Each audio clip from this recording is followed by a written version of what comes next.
Hello guys, मेरे YouTube channel में आपका स्वागत है। मेरा नाम मनमोहन मिश्रा। तो आज मैं आपको इस वीडियो में एचडीएफसी स्मॉल कैप फंड का डिटेल रिव्यू करके बताने वाला हूं। तो वीडियो पर डिटेल में होगा, उसके बाद आपको कोई दूसरी वीडियो देखने की जरूरत नहीं पड़ेगी। मैं आपको इसमें एक्सेल शीट में फंडामेंटल एनालिसिस करके दिखाऊंगा और लास्ट में कंक्लूजन में ये भी बताऊंगा कि आपको इसमें इन्वेस्टमेंट करना चाहिए नहीं करना चाहिए, और अगर आपको इसमें इन्वेस्टमेंट करना चाहिए तो कितने साल तक करना चाहिए। तो मेरे चैनल को सब्सक्राइब जरूर कर दीजिए। मैं शुरू देता हूँ, चलिए शुरू करते हैं। तो जैसा कि आप मेरे यहाँ पे स्क्रीन पे देख पा रहे होंगे, एचडीएफसी स्मॉल कैप फंड, इसे अगर आप लॉन्च ऑन डेट देखें तो 1 जनवरी 2013 है। मतलब इस फंड को देखा जाए तो 12 इयर्स हो चुके हैं लॉन्च होते होते। तो इसका कैटेगरी रिटर्न देखिए 12 इयर्स में तो 22.16% तक का मैसिव रिटर्न है।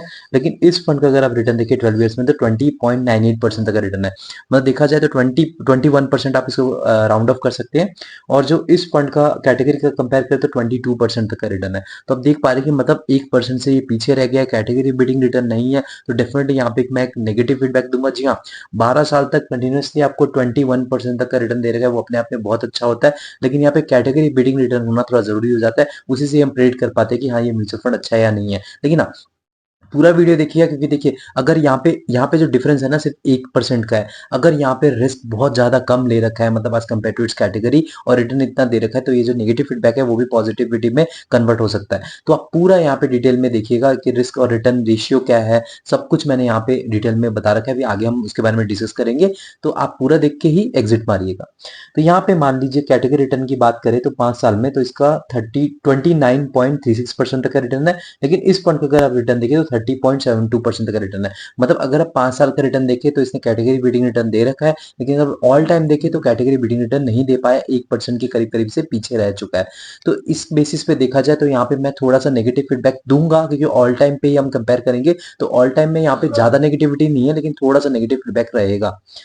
अब यहाँ पे मान लीजिए आप इस पर्टिकुलर म्यूचुअल फंड में आप 1000 रुपए इन्वेस्टमेंट करते हैं हर महीने कंटिन्यूअसली 10 साल तक, तो आपका जो अमाउंट डिपॉजिट होता है वो 1.2 लाख रुपीज। और 1.2 लाख रुपीज आपका 10 साल के बाद कन्वर्ट होकर बन जाता है 3.82 लाख रुपीज में। मतलब देख पा रहे हैं कि आपका जो पैसा है वो 3 गुना से ज्यादा हो गया है, वो भी 10 साल के बाद। लेकिन आपने इस फंड में ना इन्वेस्टमेंट करके अपने गोल्ड में इन्वेस्टमेंट किया होता तो आपका जो अमाउंट डिपॉजिट होता है 1.2 लाख रुपीज, 1.2 लाख रुपीज आपका कन्वर्ट होकर बन गया था 2.05 लाख रुपीज में। मतलब का जो पैसा है यहाँ पे गोल्ड जो है, गोल्ड में अगर इन्वेस्टमेंट करते तो आपको डबल भी नहीं हुआ है। तो आपको यहाँ पे डिफरेंस दिख रहा होगा कि इन्वेस्टमेंट की ताकत दिख रही होगी। अगर आप इस म्यूचुअल फंड में इन्वेस्टमेंट करें, वहां पे म्यूचुअल फंड में अगर आप इस म्यूचुअल फंड में इन्वेस्टमेंट करते हैं, आपका जो पैसा है 3 गुना हो जा रहा है, और गोल्ड में आपका पैसा डबल भी नहीं हुआ है। और आपने अगर मान लीजिए गोल्ड में ना इन्वेस्टमेंट करके आपने इस फंड में ना इन्वेस्टमेंट करके आपने एफडी में इन्वेस्टमेंट किया होता तो आपका जो अमाउंट डिपॉजिट था 1.2 लाख रुपीज, 1.2 लाख रुपीज आपको कन्वर्ट होकर 10 साल के बाद बन गया होता 1.74 लाख रुपीज। तो आप देख पा रहे कि एफडी और इस म्यूचुअल फंड में इन्वेस्टमेंट, उसके पैसे में कितना बहुत बड़ा डिफरेंस है। आप देख पा रहे हैं कि आकाश पाताल का डिफरेंस है। तभी कहते हैं कि इन्वेस्टमेंट करना क्यों जरूरी होता है, और आपको यहाँ पे आपको इन्वेस्टमेंट की ताकत दिख गई होगी।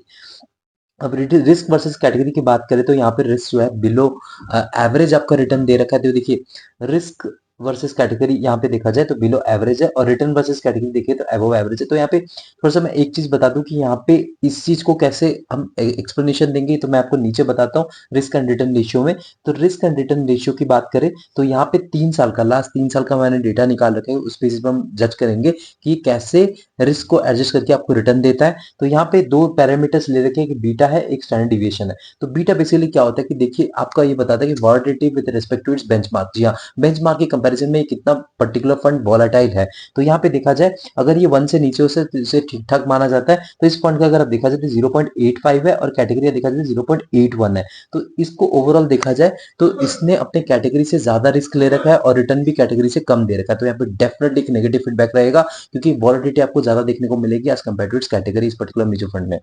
अब यहाँ पे स्टैंडर्ड डिविएशन की बात करते हैं तो स्टैंडर्ड डिविएशन बेसिकली क्या होता है कि जो आपका जो एवरेज रिटर्न है ना, उससे कितना प्लस उससे कितना माइनस, उसी के बीच में एक जो रेंज बन जाता है ना, उसी के बीच में आपको रिटर्न हर साल मिलते रहते हैं। तो ये जितना कम हो उससे अच्छा खासा माना जाता है। तो यहाँ पे देखा जाए इस पर्टिकुलर फंड का 15.85 है, और कैटेगरी का देखा जाए तो 15.53 है। तो कैटेगरी से ये ज्यादा इसका स्टैंडर्ड डिविएशन है। तो देखा जा रहा है ओवरऑल देखा जाए तो ये रिस्क थोड़ा ज्यादा लेता है अपनी कैटेगरी से, और रिटर्न भी कैटेगरी से कम दे रहा है अगर ऑल टाइम में देखें। तो यहाँ पे डेफिनेटली मैं एक नेगेटिव फीडबैक दूंगा एचडीएफसी स्मॉल कैप फंड को। रिस्क और रिटर्न को एडजस्ट करके, मतलब रिस्क को एडजस्ट करके रिटर्न ज्यादा ठीक ठाक नहीं दे पा रहा है। यहाँ पे अगर मान लीजिए इस पर्टिकुलर म्यूचुअल फंड में आपने एसआईपी स्टार्ट करा 100 रुपए से, तो आप इसमें कर सकते हैं, क्योंकि आजकल देखिए स्टूडेंट लोग भी इन्वेस्टमेंट करते हैं। 100 रुपए एकदम बढ़िया है, कोई ज्यादा अमाउंट नहीं है, तो कर सकते हैं आप। वन टाइम इन्वेस्टमेंट की बात करें तो लमसम की बात करें तो 100 रुपए से आप स्टार्ट कर सकते हैं, जो कि पॉजिटिव फीडबैक रहेगा। तो दोनों के लिए पॉजिटिव फीडबैक रहेगा। लॉक इन पीरियड की बात करें तो कोई भी लॉक इन पीरियड नहीं, कभी भी आप यहाँ पे इन्वेस्टमेंट कर सकते हैं, कभी भी यहाँ से आप एग्जिट मार सकते हैं। अब यहाँ पे एम साइज की बात करें तो एम का फुल फॉर्म होता है एसेट अंडर मैनेजमेंट। इससे आपको पता चलता है इस पर्टिकुलर म्यूचुअल फंड में कितना पैसा इन्वेस्टेड है। तो एम साइज अगर कम रहता है तो उसमें प्रॉब्लम ये रहती है कि फंड मैनेज यहाँ पे जो फंड पे ज्यादा भरोसा नहीं कर रहे हैं लोग, कुछ ना कुछ फंड में प्रॉब्लम है, तभी लोग ज्यादा इन्वेस्टमेंट नहीं कर रहे हैं, तभी इसका एम साइज कम है। अगर एम साइज ज्यादा हो जाता है तो उसमें एक मैटर ऑफ कंसर्न ये रहता है कि जो फंड मैनेजर है वो मैनेजमेंट करने में दिक्कत आती है। आप जैसे पता है Nippon India small cap fund है, उसका जो अगर एम साइज देखेंगे तो 60,000 या 61,000 करोड़ रुपीस तक का उसका एम साइज है। तो इतना बड़ा होने के बाद ना फंड मैनेजर मैनेजमेंट में दिक्कत आती है, तो वो क्या करते हैं बीच बीच में एसआईपी बंद कर देते हैं, लमसम बंद कर देते हैं। लेकिन हाँ, अगर फंड मैनेजर मैनेजमेंट कर लेते हैं तो कोई ज्यादा प्रॉब्लम नहीं है अगर एम साइज ज्यादा है।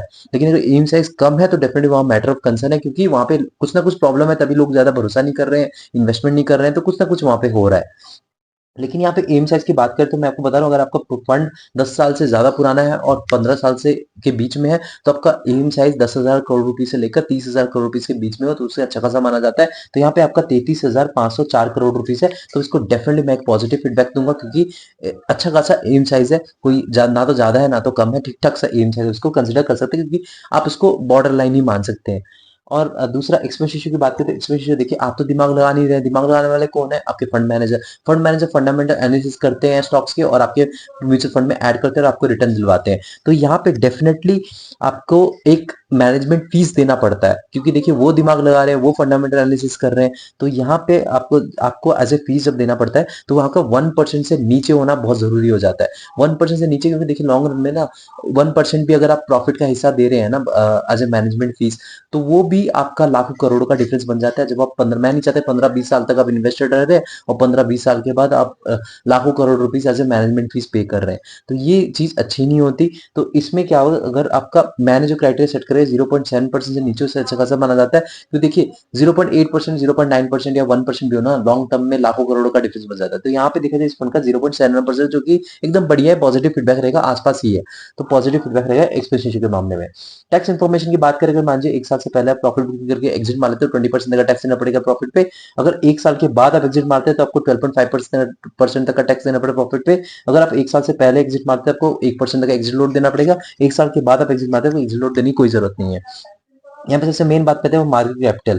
तो मार्केट कैपिटल की बात करते हैं, यहाँ पे मिड कैप में देखा जाए तो 8.15% तक एलोकेशन है, स्मॉल कैप में इनका 81.5% तक एलोकेशन है, लार्ज कैप में 4.07% तक एलोकेशन है और अदर्स में 6.3% तक एलोकेशन है। देखिए एक सेबी के गाइडलाइन के हिसाब से बोल रखा है कि अगर आप एक कैटेगरी का फंड चूज करते हैं, स्मॉल कैप कैटेगरी का फंड चूज करते हैं, तो 66 या 68% तक का मिनिमम स्मॉल कैप में आपको एलोकेशन करना ही पड़ेगा। उसके बाद आप जितना कर सकते हैं, बाकी के बचे 32% उसमें आप लार्ज कैप में ले सकते हैं, मिड कैप में भी ले सकते हैं, फिर डेप्ट या अदर्स कैश के फॉर्म में रख सकते हैं। लेकिन 68% मिनिमम आपको रखना पड़ेगा स्मॉल कैप में, ऐसा कुछ सेबी के गाइडलाइन है। तो यहाँ पे देखा जाए इन्होंने 81% तक का स्मॉल कैप में इन्वेस्टमेंट कर रखा है, 81.5%। तो इनका रिस्क जो है बहुत मैक्सिमम है, आप यहाँ पे देख पा रहे कि इसीलिए यहाँ पे इनका बीटा जो है बहुत हाई है, क्योंकि यहाँ पे एलोकेशन जो है स्मॉल कैप में थोड़ा कम हो सकता था, कम होते होकर लार्ज कैप में अगर बढ़ा देते तो थोड़ा बहुत रिस्क कम हो जाता था। लेकिन इन्होंने ऐसा किया नहीं है यहाँ पे, इसलिए बीटा और स्टैंडर्ड डिविएशन इनका बहुत हाई है और रिटर्न भी जो है कैटेगरी बीटिंग रिटर्न नहीं है। तो यहाँ पे एक नेगेटिव फीडबैक बन जाता है इस बेसिस पे। तो आप यहाँ पे देख पा रहे हैं मार्केट कैपिटल के कारण ही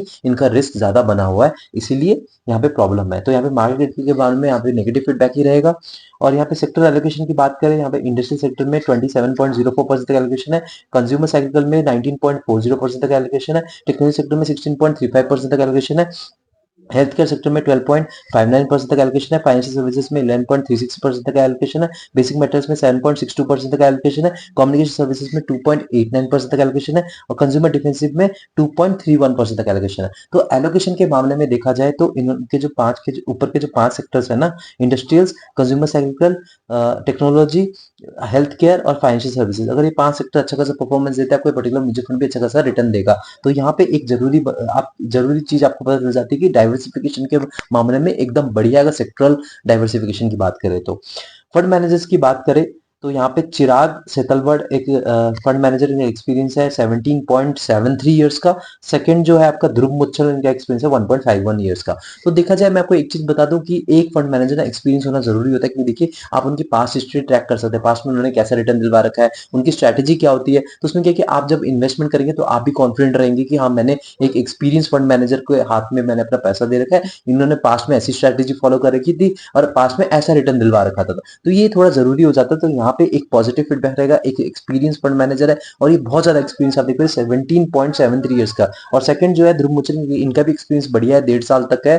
तो डेफिनेटली आप इनके बारे में रिसर्च करके इन्वेस्टमेंट कर सकते हैं, तब आप भी कॉन्फिडेंट रहेंगे। अब या फिर रेटिंग की बात करें तो इसको 3/5 रेटिंग मिल रखा है। रीजन ये देखिए, आपको अगर मैसिव रिटर्न दे रखा है ना 21%, आप बोलेंगे यार कंटिन्यूअसली 12 साल तक 21% अपने आप में मैसिव रिटर्न है, इसलिए लोग भरोसा भी कर रहे हैं, तभी इसका एम साइज भी ज्यादा है। आप देख पा रहे हैं कि लोग भरोसा कर रहे हैं, इन्वेस्टमेंट कर रहे हैं, इन्वेस्टेड अमाउंट ज्यादा है। लेकिन एक कैटेगरी बीटिंग रिटर्न होना थोड़ा जरूरी हो जाता है, इसलिए इसकी रेटिंग जो है वो कम है, 3/5 है। क्योंकि ये रिस्क भी कैटेगरी से ज्यादा ले रहा है, बीटा इसका ज्यादा है, स्टैंडर्ड डिविएशन ज्यादा है, लेकिन तब भी रिटर्न कैटेगरी बीटिंग रिटर्न नहीं दे रहा है। लेकिन आपको ये ठीक इसलिए लग रहा है क्योंकि कैटेगरी के आसपास ही है, रिस्क भी कैटेगरी से आसपास थोड़ा ज्यादा ले रहा है और जो रिटर्न भी है वो आसपास ही दे रहा है। अगर ये रिटर्न 21% से कम होकर 17-18% हो जाता तो डेफिनेटली यहाँ पे एम साइज भी कम आपको देखने को मिलता है, लोग भरोसा ज्यादा नहीं करते। लेकिन यहाँ पे लोगों का भरोसा इसलिए बन रहा है क्योंकि यहाँ पे रिटर्न 21% तक मिल जा रहा है, उनको कोई फर्क नहीं पड़ता कैटेगरी कितनी रिटर्न है कि रिस्क कितना है, वो ज्यादा देख नहीं रहे।